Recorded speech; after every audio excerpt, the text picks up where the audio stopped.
नमस्कार. लक्षवेधीमध्ये आपल्या सगळ्यांचं स्वागत. मी प्रसाद काथे. पुण्यात येरवडा कारागृह आहे. या येरवडा कारागृहाला ब्रिटिशांच्या काळापासून मोठ्या प्रमाणात जमीन देण्यात आली होती. त्याचा थेट आणि स्पष्ट असा उद्देश होता की तुरुंगात कैद्यांच्या पुनर्वसनाच्यासाठी या जमिनीचा वापर व्हावा. पुढे टप्प्याटप्प्यानं येरवड्याच्या याच जमिनीचे लचके तुटत गेले आणि त्यातलाच एक महत्त्वाचा जमिनीचा लचका तोडण्याच्यासाठी झालेल्या एका प्रकरणाची चर्चा सध्या महाराष्ट्रात चवीनं केली जाते. त्याचं कारण हे मुंबईच्या माजी पोलीस अधिकारी राहिलेल्या आणि IPS सेवेतून निवृत्त झालेल्या मीरा बोरवणकर यांच्या पुस्तकाच्या निमित्तानं. मॅडम कमिशनर या शीर्षकांतर्गत लिहिल्या गेलेल्या पुस्तकामध्ये येरवड्याच्या जमिनीचा एक तुकडा खाजगी विकासकाला देण्याच्यासाठी मीरा बोरवणकर यांच्यावर तत्कालीन पालकमंत्र्यांनी दबाव आणला होता आणि तो दबाव त्या मीरा बोरवणकर यांनी कसा झुगारून लावला याची सुरस कथा देण्यात आलेली आहे. स्वाभाविक आहे, हा सगळा संदर्भ पत्रकारितेत धुंडाळला गेला आणि त्यानिमित्तानं समोर नाव येतंय ते अजित पवार यांचं. पुण्याच्या पालकमंत्रीपदी दीर्घकाळ राहिलेल्या अजित पवार यांनी ही जमीन खाजगी विकासक असलेल्या शाहिद बलवाला देण्याच्यासाठी प्रयत्न केले आणि तो दबाव हा अव्यवहार्य ठरल्यानं शासनाचं नुकसान टाळण्याच्यासाठी बोरवणकरांनी त्याला विरोध केला, अशी कहाणी आता चर्चेत आहे.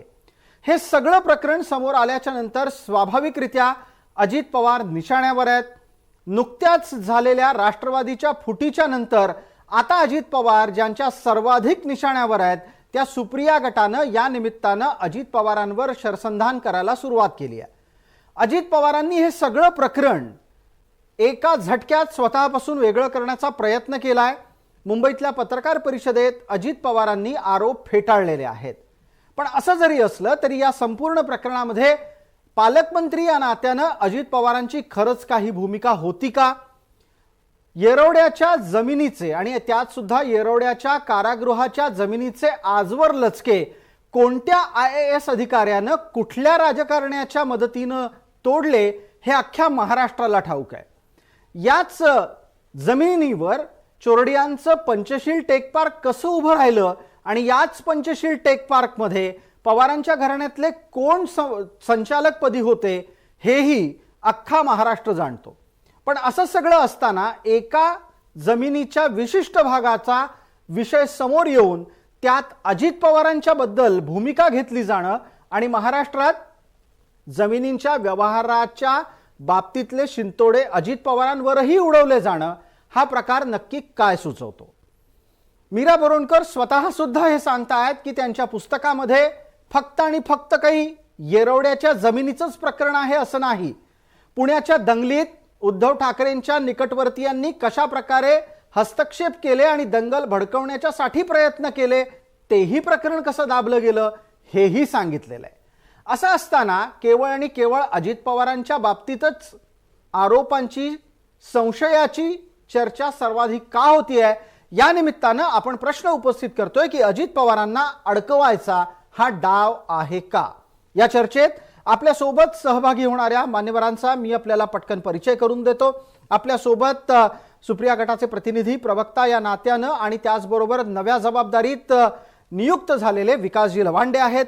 आपल्या सोबत प्रशांत पवार आहेत. सुप्रिया गटाच्या समोर चर्चा करण्यासाठी दादा गटाचे प्रतिनिधी या नात्यानं ते आपल्या सोबत आहेत. या दोघांचंही चर्चेत मी स्वागत करतो आणि मला पटकन पहिला प्रश्न प्रशांत पवार आपल्याला विचारायचा आहे. माझा आवाज आपल्यापर्यंत नीट पोहोचत असेल? ज्या पद्धतीनं ही सगळी चर्चा सुरू आहे, ज्यात येरवड्याच्या तुरुंगाच्या जमिनीच्या व्यवहाराचे शिंतोडे अजित पवारांवर उडवण्याचा प्रयत्न होतोय, हे सगळं ठरवून होतंय की अजित पवार हे पलीकडे होते तेव्हा वेगळे वागायचे, अलीकडे आले तेव्हा वेगळे झाले आहेत? असं आहे, ज्या कमिशनर मॅडमनी अजितदादांवर जे शिंतोडे ओढलेले आहेत त्याचं काही कृत्य असेलच त्यांच्याजवळ. त्यांच्यावर दबाव आणला, तो खाजगी आपला बिल्डरला देण्याकरता तर काही ना काही तर असेल ना त्यांच्याजवळ. बरं ते न सांगता एका पालकमंत्र्यांनी, तत्कालीन पालकमंत्र्यांनी, बरं मला हे कळत नाही प्रसादजी की हे ऑफिसर रिटायर्ड झाल्यावरच का बरं सांगतात? जेव्हा ते पोस्टवर असतात त्यावेळेस काही बोलत नाही, खाली डोकं करून मार जोर तुला सल्यूट मारतात. आणि काल मी त्यांचं ऐकलं की पोलीस डिपार्टमेंट जी. सुद्धा इन्व्हॉल्व आहे. म्हणजे याचं ची दलाली तर पोलीस डिपार्टमेंट करतात. पोलीस डिपार्टमेंटने तर त्याच्यावर एफआयआर करायला पाहिजे ताबडतोब. काही प्रूफ नसताना प्रशांत ते ज्या पवार, पद्धतीने बोलून आपण राहिले. प्रशांत पवार अतिशय थेट आणि स्पष्टपणे असं सांगत आहात की या वक्तव्यांप्रकरणी कारवाई झाली पाहिजे. कारवाई कुणी कुणावर करायची आहे?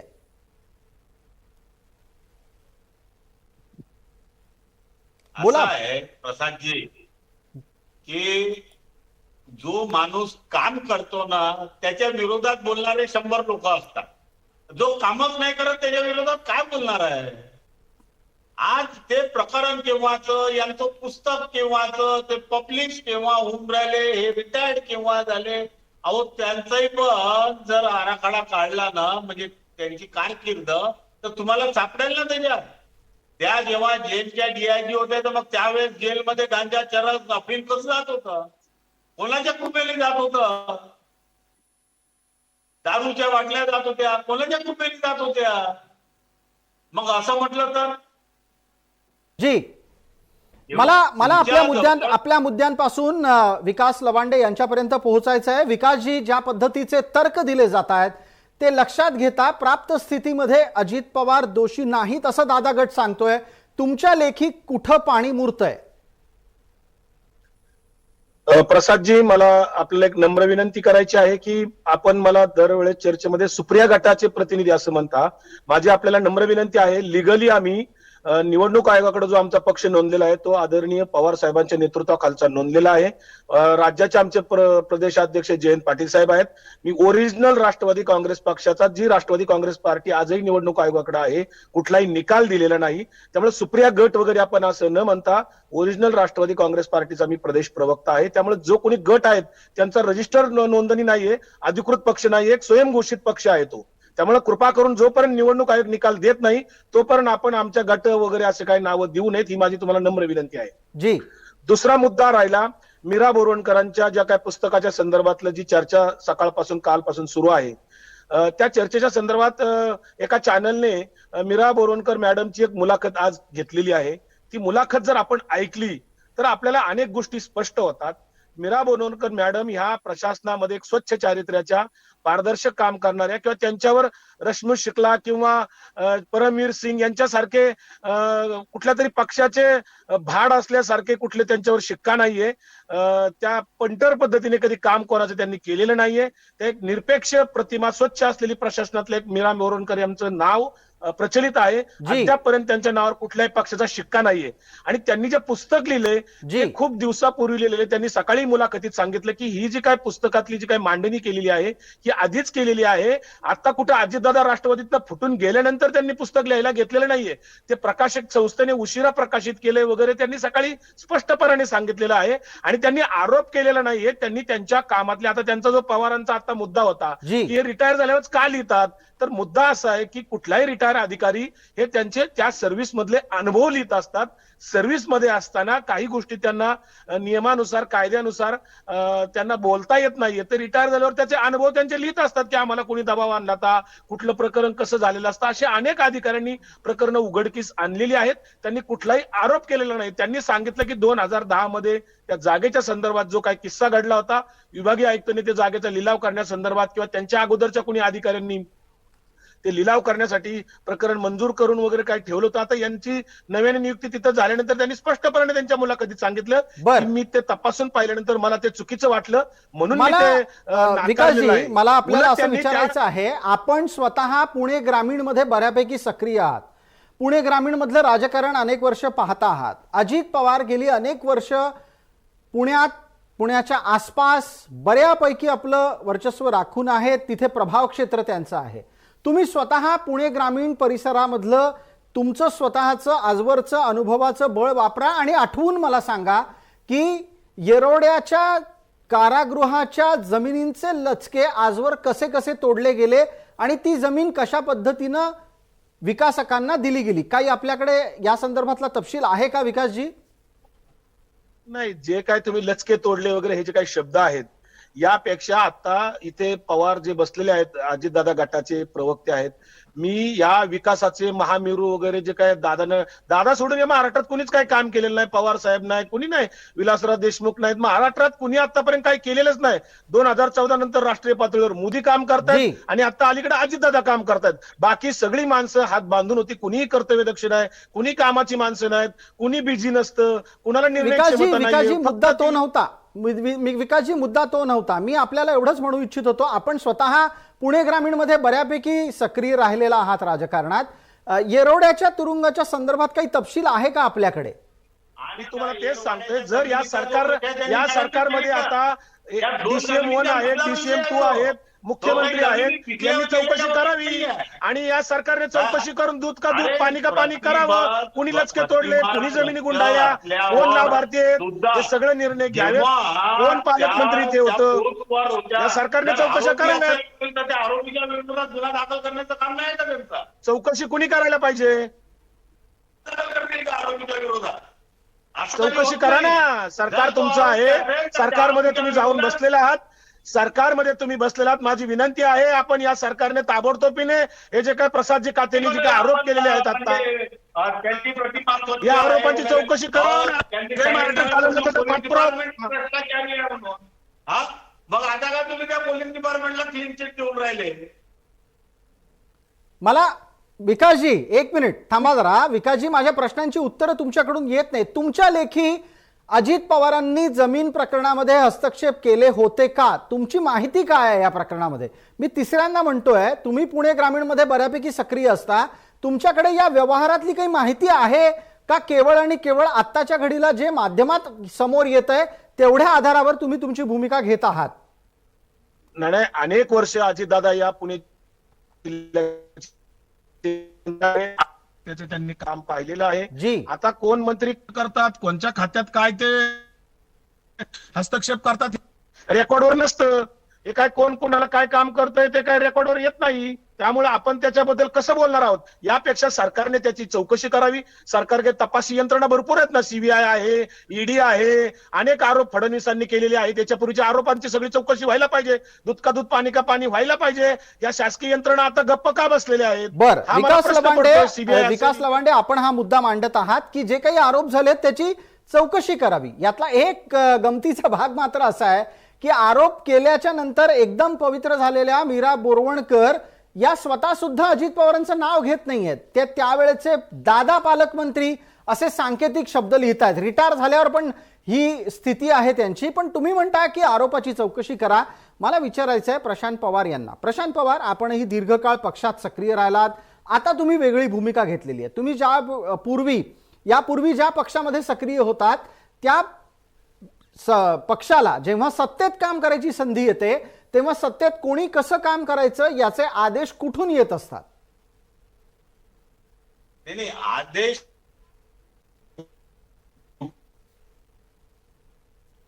करायचं असलं तर आदेश मंत्री देतो, याच्यात काही वाद नाही. पण मंत्री आदेश देत असताना सगळ्या बाबी तपासून घेऊन मग आदेश देतात. आणि सगळ्यात महत्वाचं, मंत्र्यांची सही कुठे चालत नाही. जी काही सही आणि जे काही आदेश आहे ते सेक्रेटरी देतात. आणि जर मॅडमचं असं म्हणणं आहे तर मॅडमने त्यावेळेस ऑन पेपर घ्यायला पाहिजे होतं ना. ते का बरं नाही घेतलं त्यांनी ऑन पेपर? आज 2 वर्षानंतर त्या सांगून राहिल्या, कोणाच्या म्हणण्याप्रमाणे त्या वागून राहिल्या. हाही प्रश्न चर्चेला निश्चित येईल. पण प्रशांत पवार, एक तपशील आपल्याला पुरवतो. तो असा आहे की हे प्रकरण चर्चेत आज पुन्हा एकदा आलेलं आहे, पहिल्यांदा आलेलं नाहीये. आम्ही स्वतः गेली अनेक वर्ष ज्या वेळेला राज्य सरकारच्या संबंधित विविध घटनांचा पाठपुरावा पत्रकारितेच्या माध्यमातून करतो तेव्हा तुम्हाला लक्षात आणून देऊ इच्छितो की हे प्रकरण याही पूर्वी रिपोर्ट झालंय. म्हणजे याच्यावरच्या बातम्या या पूर्वी पण आलेल्या आहेत. फक्त त्यावेळेला RR पाटलांचं नाव चर्चेत होतं, त्यावेळेला तत्कालीन विभागीय आयुक्तांचं नाव चर्चेत होतं. आता अजित पवारांच्याकडे संशयाची सुई आली आहे. प्रशांत पवार, बोला. संशयाची सुई आली म्हणजे कसं आहे, आता जो माणूस मी तुम्हाला सांगितलं ना, त्यांच्याजवळ प्रूफ काय हे तर सांगा ना तुम्ही. त्या मॅडम जवळ काही प्रूफ आहे का? आणि प्रूफ जर ते म्हणतात मी 2 वर्ष पहिले ते पुस्तक लिहिलं आणि उशिरा माझं झालं, अरे मग 2 वर्षापर्यंत झोपल्या होत्या का मॅडम? का बरं मग त्यांनी त्यावेळेस हल्ला हुल्ला नाही केला ज्यावेळेस? पण प्रशांत पवार 1 मिनिट, मुद्दा 2 वर्षापूर्वी काय लिहिलं, 2 वर्षानंतर का बोलले, यापेक्षा तुम्ही छातीवर हात ठेवून सांगू शकता का की अजित पवारांनी या जमीन प्रकरणामध्ये कोणत्याही प्रकारे हस्तक्षेप केलेला नाही? बिलकुल 100% सांगू शकतो. दादा हे असे लोचट कामं नाही करत. आणि त्या लवांडे साहेबांनाही माहित असेल, ते इतके वर्ष होते तर हे कामं असे लोचटगिरीचे कामं 1 एकर 2 एकर 3 एकर असा विकायला यायला द्या, ह्या फालतू गोष्टी आहे. हे आता काहीतरी कोणीतरी त्यांना बोलायला लावत असेल त्याच्यामुळे ते बोलून राहिले. अदरवाईज त्यांनी सुद्धा सांगायला पाहिजे की माझ्याजवळ हे प्रूफ आहेत. का बरं ते फोन टॅपिंग ते यांचं खूप चालतं ना. बर प्रशांत पवार तुमच्या मुद्द्यांवर विकास लवांडे यांना आक्षेप घ्यायचा आहे, मी त्यांना प्रतिवादाची संधी देतो, पण एकदा पटकन आपण अजित पवारांनी स्वतःच्या बचावार्थ काय भूमिका मांडली ती ऐकणार आहोत.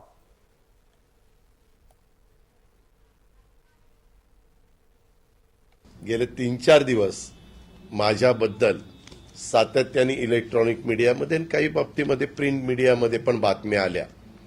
मी त्या बातमीला जास्त महत्त्व दिलं नाही, कारण तुम्ही सगळे पत्रकार मित्र आहात. तुम्ही जर बारकाईने बघितलं तर तसा त्या बातमीशी माझा अर्थार्थी दुरान्वय देखील संबंध नाही. या चर्चेमध्ये आपण अजित पवारांनी बोललेलं वक्तव्य नोंदवलेलं आहे. विकास लवांडे यांच्यापर्यंत जाण्याची वेळ आहे. विकास लवांडे, आपण प्रतिवाद करणार आहात प्रशांत पवार यांनी मांडलेल्या मुद्द्याचा आणि त्याचबरोबर अजित पवार जे बोलले आहेत त्याचा सुद्धा. मुद्दा असा आहे, जे प्रशांत पवार बोलतायत ना, त्या मीरा बोरवणकर मॅडम 2 वर्ष काय करत होत्या वगैरे वगैरे, मला पुन्हा एकदा सांगायचे, मी मगाशी बोललो की मीरा बोरवणकर मॅडमनी विरोध केला, त्या फाईलला सहकार्य केलं नाही, सही केली नाही, मंजुरी दिली नाही, म्हणून तर ती जागा मिळाली नाही ना. म्हणजे त्या कर्तव्यदक्ष असल्याचं ठरलं ना, तिथे सिद्ध झालं ना. त्यांनी जर सही केली असते तर त्या भ्रष्ट वाटल्या असत्या, पण त्यांनी तो प्रस्ताव पालकमंत्र्यांनी सांगून सुद्धा ते स्वतः सांगतायत की मी तो नाकारला. आता ते मध्ये बोलतायत, मला बोलायचंय त्यांना. तुम्ही बोलत असताना मध्ये बोललो नाही मी. प्रशांत पवार, मी मध्ये बोललो नाही तुम्ही बोलत असताना. प्रशांत पवार, तुम्ही बोलत असताना मी मध्ये बोललो नाही. बोला प्रशांत पवार, तुम्ही बोलत असताना मी मध्ये बोलत नाही. ठीक आहे, विकासजी थांबलेत, ते प्रशांत पवार बोलायचे थांबलेत. विकास लवांडे, आपण बोलणार आहात, आपली वेळ सुरू झाली आहे. मुद्दा असा आहे की मीरा बोरवणकर मॅडम यांचं उलट कौतुक केलं पाहिजे की त्यावेळेस विभागीय आयुक्तांनी जो प्रस्ताव केला होता किंवा पालकमंत्र्यांनी त्यांना ती फाईल मंजूर करा असं सांगून सुद्धा बऱ्याच वेळा मंत्री काही लेखी आदेश देत नसतात. तुम्हाला सांगतो 90% आदेश हे तोंडी आदेश असतात अधिकाऱ्यांना. उलट प्रशासनामध्ये कसं काम चालतं हे मीरा बोरवणकर मॅडमनी सांगितलं त्या पुस्तकामध्ये. त्यांची आजची मुलाखत तुम्ही जर ऐकली, अतिशय त्यांनी सांगितलं की प्रशासनामधल्या अधिकाऱ्यांची कशी कुचंबना असते, कसं त्यांना साईड पोस्टिंग दिल्या जातात, कसं क्रीमची पोस्ट दिली जाते वगैरे वगैरे सगळं त्यांनी सांगितलं. बरेचसे मंत्री हे तोंडी आदेश देत असतात. तोंडी आदेशाचा काय पुरावा देणार, त्या कसा पुरावा देऊ शकतात? ते पुरावा देऊ शकत नाही. टेक्निकल मुद्दा आहे हा मुद्दा टेक्निकल आहे आणि बऱ्याचदा याच पद्धतीचं राजकारण सर्व स्तरावर चालताना आपण पाहतो. आपल्याकडून जे आपल्या माताहत अर्थात कनिष्ठ अधिकाऱ्याला सांगायचंय ते जर समजा कायद्यात बसत नसेल तर व्यवस्थितरित्या फक्त आणि फक्त तोंडी आदेश दिले जातात. जे कोणी तोंडी आदेश पाळतात त्यांना व्यवस्थेमध्ये मोठी पदं मिळतात आणि जे तोंडी आदेश पाळत नाहीत त्यांना साईड पोस्टिंग दिली जाते, असंही या दाव्याच्या प्रतिवादासाठी समोर आणलं जातं. मला प्रशांत पवार, एक मुद्दा इथे उपस्थित करायचा आहे. हा सगळा जो जमिनीचा वाद आहे ना, हा शाहिद बलवा या व्यक्तीच्या संदर्भात आहे. शाहिद बलवा हे 2G स्पेक्ट्रम घोटाळ्यातल्या आरोपीचं नाव आहे. एक बांधकाम व्यावसायिक म्हणून ते आपल्याला परिचित आहेत. उद्धव सरकारच्या काळात अचानक असं काय झालं देवास ठाऊक, पण शाहिद बलवा यांना गृहनिर्माण विभागाचे सल्लागार नेमलं गेलं होतं. या शाहिद बलवांशी अजित पवारांचा तुलनेनं संपर्क माझ्या माहितीत तरी कमी आहे. असं असताना शाहिद बलवांचे ज्यांच्याशी घनिष्ठ संबंध आहेत त्या मंडळींच्याकडून या संपूर्ण प्रकरणात काही हस्तक्षेप झालेला असू शकतो का? प्रशांत पवार, आपल्यासाठी वेळ सुरू होतोय, 1 मिनिट. मी तुम्हाला पहिले सांगतो, लवांडे साहेबांनी सांगितलं की पालकमंत्री नुसता आदेश देऊ शकतो. तुमच्या माहिती करता सांगतो मी, आमच्याकडे सुद्धा सेंट्रल जेलची जेव्हा जमीन देण्याचं मेट्रोला हे प्रकरण आलं, तर प्रकरण आलं असताना पालकमंत्र्याच्या हातात काहीच नसतं. जोपर्यंत कॅबिनेट मध्ये सरकारची कोणतीही जमीन ही कॅबिनेट मध्ये ठेवल्याशिवाय त्याचा यूज जोपर्यंत चेंज होत नाही तोपर्यंत ती देता येत नाही. ज्या सांगून राहिल्या ना बोळवणकर मॅडम की मला सांगितलं सही करा आणि देऊन टाका वगैरे, अरे असं असतं तर आमच्या नागपूरच्या सीपीने तर फार नागपूर शहर निघून टाकलं असतं बिल्डरला. असं कधी होतं का? तसं बिना कॅबिनेट मध्ये ठेवल्याशिवाय हे काही होत नाही. दुसरं तुमचं टुरिस्ट स्पेक्ट्रमचं म्हणत आहे, दादा या सगळ्या भानगडीत पडत नाही. जे लोक टुरिस्ट स्पेक्ट्रमच्या ह्याच्यात आणि ते ज्यांच्या बरोबर होते, ज्यांच्या जवळ होते, ते लोक आता कुठे आहे हे तुम्हालाही माहित आहे. जी, म्हणजे आम्हाला आजही संशय आहे की हे जे सगळं आहे हे पूर्ण प्लॅनिंग आहे की दादांना कसं बदनाम करायचं. दादा तर बदनाम होऊन नाही राहिले, दादा तर चांगलं काम करून राहिले, मग काय करायचं? तर मग हे आता 2 वर्षानंतर, अहो एखाद्या 4 वर्षानंतर पहिले तर प्रकरण येईल. पण त्याला काही अर्थ आहे का? आपण या याच्यावर जे डिस्कस करून राहिलो आहे आज, त्याला काहीच अर्थ नाही. कुठंच त्याचा पेस नाही. आणि कोणत्याही कमिशनरला अधिकार नाही आहे की जमीन इकडे दे तिकडे दे म्हणण्याचं. हे तुम्हाला आधी सांगतो मी, कारण की या जमिनीसाठी आम्ही सुद्धा भांडलेलो आहे की सरकारची जमीन देण्याचा अधिकार हा फक्त कॅबिनेटला आहे आणि ते यूज बदलल्याशिवाय सरकारची जमीन देता येत नाही. आमच्या इथे अजूनही सेंट्रल जेलची जमीन या मेट्रोला दिली गेलेली नाही आहे. लोकांनी ऑब्जेक्शन घेतलं. असं कसं कोणाला अधिकार? गडकरी साहेब मागे प्रशांत पवार, या चर्चेमध्ये आपण एक अत्यंत गंभीर मुद्दा समोर आणलेला आहे की जमीन वाटपाचा घोटाळा चर्चेत आणून अजित पवारांना प्लॅनिंग करून अडकवायचा प्रकार आहे. मला आपल्याला असं विचारायचंय की हे का घडलं असावं, कोणी केलं असावं आणि अजित पवारांना अडकवून कोणाला काय मिळणार आहे. त्यानंतर त्या मुद्द्याचे प्रतिवाद करण्यासाठी आपण विकास लवांडे यांना संधी देणार आहोत. आधी प्रशांत पवार, आपण सांगा, अजित पवारांना कोण कशात का अडकवू पाहतंय? आता दादा ज्या पद्धतीनं काम करून राहिले आणि येणाऱ्या दिवसाचे दादा मुख्यमंत्री आहेत, या महाराष्ट्राचं नेतृत्व करणार आहेत, तेव्हा दादांना त्याच्या पहिले जे विरोधी लोक आहे, आता तुम्ही ऐकलं ना सकाळी संजय राऊत कशा पद्धतीनं बोलत होते म्हणून, आणि कसं ते दादावर आग ओकतात. अहो त्या माणसाची कुठं लायकी तरी आहे का दादाची बरोबरी करायची? आणि ज्या पद्धतीनं तो संजय राऊत बोलतो, म्हणजे आम्ही सुद्धा संजय राऊतला बोलायला आम्ही कमी नाही करणार. आमच्या जवळ कसं बोलायचं आहे, कशी बोलण्याची पद्धत आहे हे अजून त्याला विदर्भाच्या लोकांची त्याला हे माहित नाही आहे. ज्या पद्धतीने आम्ही बोलू ना, अरे दादा कोणाच्या हाट्यात नाही ना फाट्यात नाही राहत. आणि कशासाठी मग पण प्रशांत पवार, तुमच्याकडून याचं उत्तर येत नाहीये की अजित पवारांना कोण अडकवायचा प्रयत्न करतंय, हे तर तुम्ही सांगतच नाही आहात. तिकडचे लोक जो सकाळचा भोंगा जो वाचतो ना, त्या भोंग्याच्या मार्फत दादांना कसं हे करायचं हे त्याचं सगळ्यात मोठं कारण आहे. तुम्ही असं म्हणताय की सकाळचा भोंगा, आता तो तुम्ही संजय राऊतांसाठी वापरलेला शब्द आहे.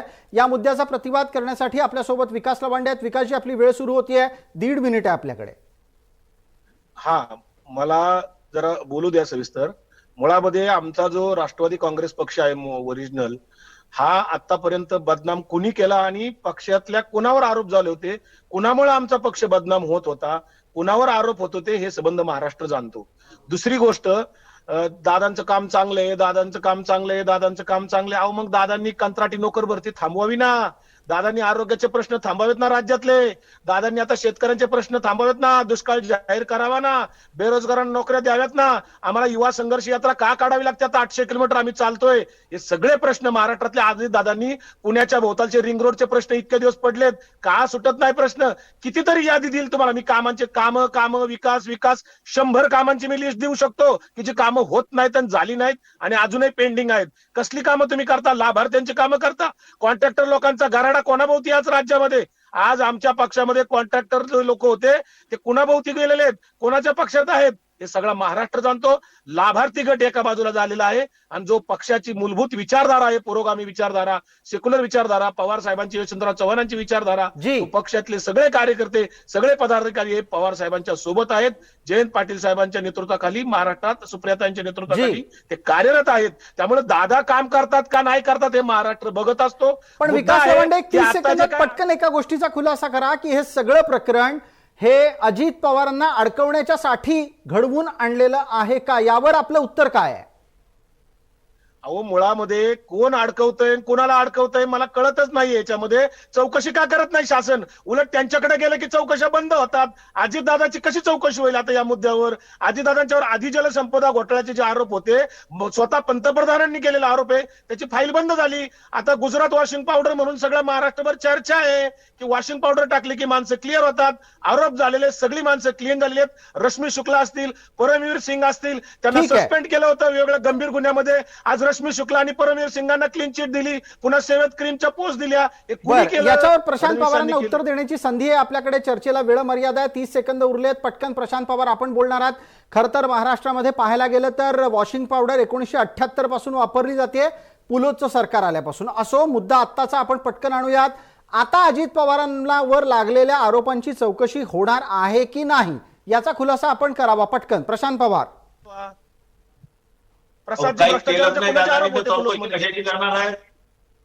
ज्यांनी आरोप केला त्यांनी तर कंप्लेंट करायला पाहिजे ना. तुम्ही जर कंप्लेंट देवेंद्र फडणवीसांनीच केलेलं. 10 वर्ष फडणवीसांचे आरोप म्हणजे कंप्लेंट. कंप्लेंट करेल की नाही करणार आहे? अहो, किरीट सोमय्या आणि फडणवीसांचे सगळे आरोप काढून बघा. अरे पण या पहिले अजित दादा बोला ना, किरीट सोमय्या जाऊ द्या ना तुले, अजित दादाबद्दल बोला, मग बाकीचं गाडीवर पुरावे फडणवीसांच्या गाडीवर पुरावे आहेत ना फडणवीसांकडे. बोलायचं आलं ना, मी खूप काही बोलू शकतो, माझ्याजवळ सगळं आहे. तुम्ही मला ते सांगू नका. ते फडणवीसांकडे गाडीवर पुरावे होते. विचारधारा त्या सगळ्या विचारधारा आम्हालाही माहित आहे.